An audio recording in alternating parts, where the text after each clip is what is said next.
उसने एक मांगने वाले को झट से कुछ निकाल कर दे दिया। मैंने कहा कि भाई देखभाल कर देना चाहिए, ये फ्रॉड लोग होते हैं और आम इंसान के जज्बा नेकी को एक्सप्लॉइट करते हैं। फरमाने लगे आपने वजह फरमाया, मैं पहले ऐसा ही करता था, फिर एक वाक़ये ने मेरी दुनिया बदल कर रख दी। मैं धर्मपुरा लाहौर में अपने घर से साइकिल पर निकला था कि ठेकेदार से अपने बकाया जात वसूल कर लूं। मैं स्टील मिल फिक्सर था और एक कोठी के लेंटर के पैसे बाकी थे, मगर ठेकेदार आजकल पर टरखा रहा था।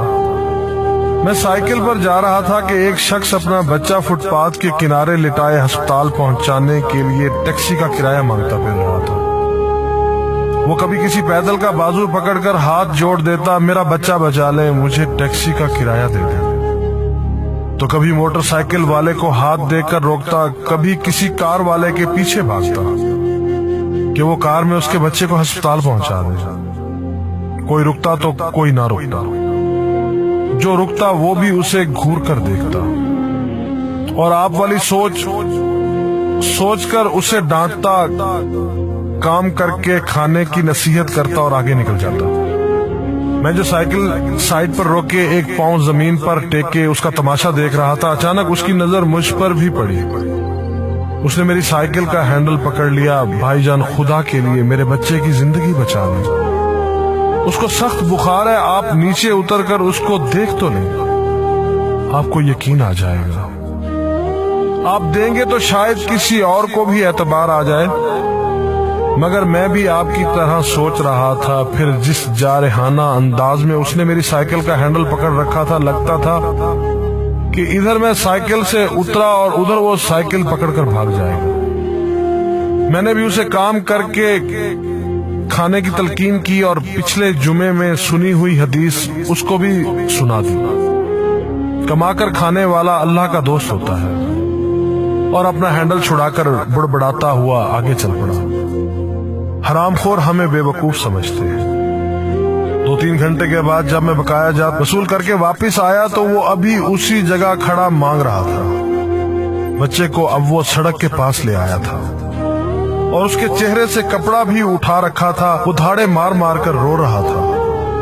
अब वो बच्चे के कफन दफन के लिए मांग रहा था।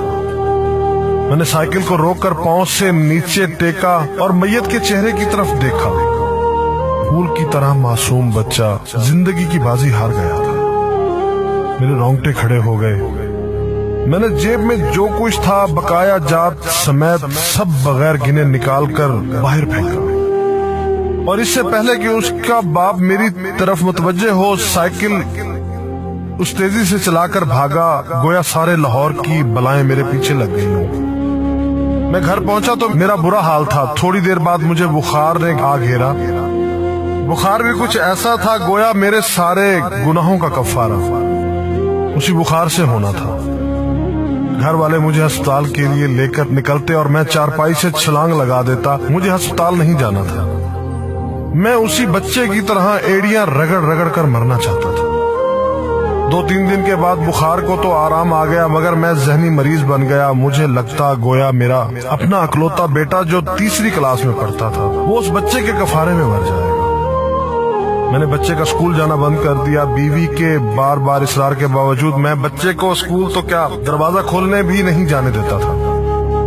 40 दिन गुजर गए थे और बच्चे का नाम स्कूल से कट गया था।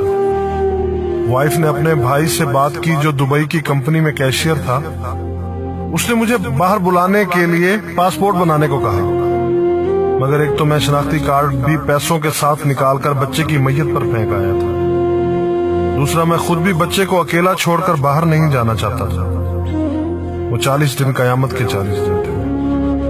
40वें दिन 10 बजे के लगभग हमारे घर का दरवाजा बजा। दरवाजा मैंने खुद ही खोला और सामने उस बच्चे के बाप को देखकर मुझे चक्कर आ गया।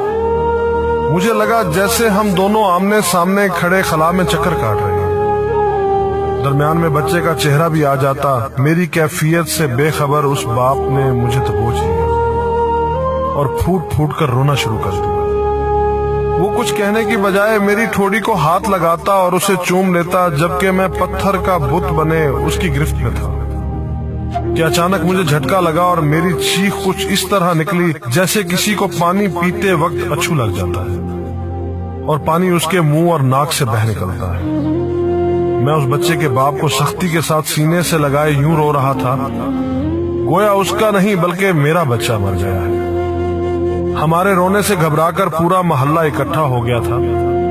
آہستہ آہستہ 40 دنوں کا غبار نکلا، اس کو میں گھر میں لے کر آیا۔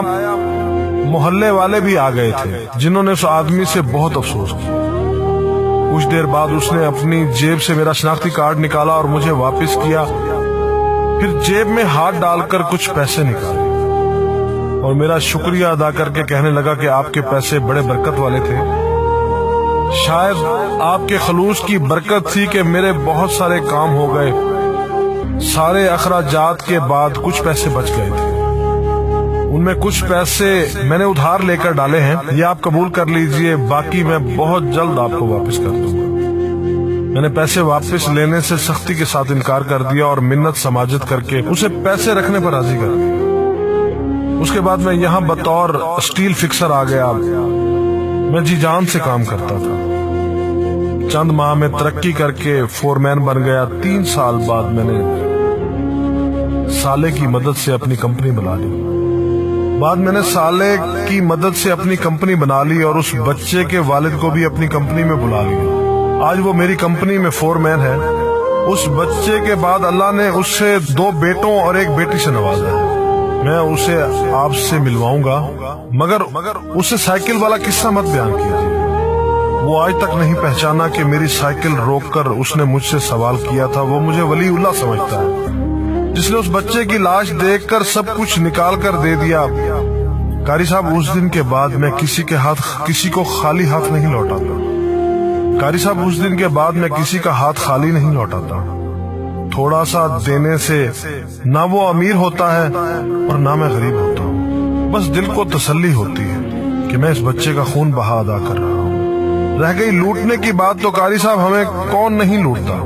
جوتے والا ہمیں لوٹتا ہے، کپڑے والا ہمیں لوٹتا ہے، سبزی اور گوشت والا ہم کو لوٹتا ہے۔ اتنا لوٹنے کے بعد اگر کوئی ہمیں اللہ کے نام پر لوٹ لے تو شاید حشر میں ہماری نجات کا سامان ہو جائے کہ یہ بندہ میری خاطر میرے نام پہ لوٹتا رہا۔